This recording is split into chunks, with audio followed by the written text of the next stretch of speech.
Hi hello viewers எல்லோரும் எப்படி இருக்கீங்க?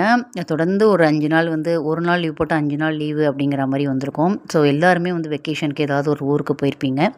ஸோ நாங்களும் ஃபேமிலியோடு வந்து பார்த்திங்கன்னா கொல்லிமலை வந்து போயிருந்தோம். இது வந்து ஒரு மெடிடேஷன் ஒரு ரிலாக்ஸேஷனுக்கான ஒரு ட்ரிப்பாக இருந்துச்சு.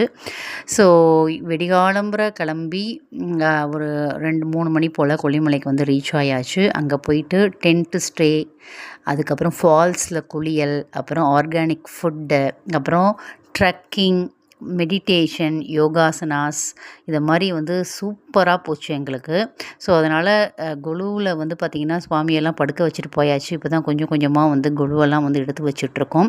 இன்னொரு பக்கம் தீபாவளி நவராத்திரிக்கு இந்த வாட்டி நான் ரொம்ப ரொம்ப தேங்க் பண்ணிக்கிறோங்க. இந்த வாட்டி எக்கச்சக்க ஆர்டர்ஸ் வந்து பஞ்சகவ்ய விளக்கு வந்து வாங்கியிருந்தாங்க. அதுவும் நவராத்திரி கிஃப்ட்டுக்கு வந்து நிறையா போச்சு. ஸோ எகெயின் வந்து தீபாவளிக்கான ஸ்டாக் வந்து புதுசு வந்து வந்துடுச்சு. அதுக்கான ஆர்டர்ஸும் வந்து எடுத்துகிட்ருக்கோம். ஸோ இன்றைக்கி வந்து பார்த்திங்கனாக்கா ஒரு 7 பாக்ஸ் வந்து காயத்ரி அப்படிங்கிறவங்க நங்கநல்லூர்லேருந்து வந்து ஆர்டர் பண்ணியிருக்காங்க. அதே மாதிரி வந்து பார்த்திங்கன்னா தஞ்சாவூர்லேருந்து ராஜேஸ்வரி அப்படிங்கிறவங்க ஒரு 6 பாக்ஸ் வந்து ஆர்டர் பண்ணியிருக்காங்க. ஆர்டர் வந்து போய்கிட்டே இருக்குது. நீங்களும் இந்த தீபாவளிக்கு உங்களோட ஃப்ரெண்ட்ஸ் ரிலேட்டிவ்க்கு பஞ்சகவ்ய விளக்கு கிஃப்ட் பண்ணணும் அப்படின்னா எங்களை நீங்கள் காண்டாக்ட் பண்ணலாம். கஸ்டமைஸ் ஆர்டரும் வந்து இருக்குது. அதாவது 20 விளக்கு கூட நீங்கள் ஆர்டர் பண்ணி வாங்கிக்கலாம். இல்லை இது மாதிரி டெம்பிள் எடுத்துகிட்டு போகிற மாதிரி ஒரு பாக்ஸ் வேணும் அப்படின்னாலும் நீங்கள் இந்த வீடியோவில் தெரிகிற நம்பருக்கு காண்டாக்ட் பண்ணுங்கள்.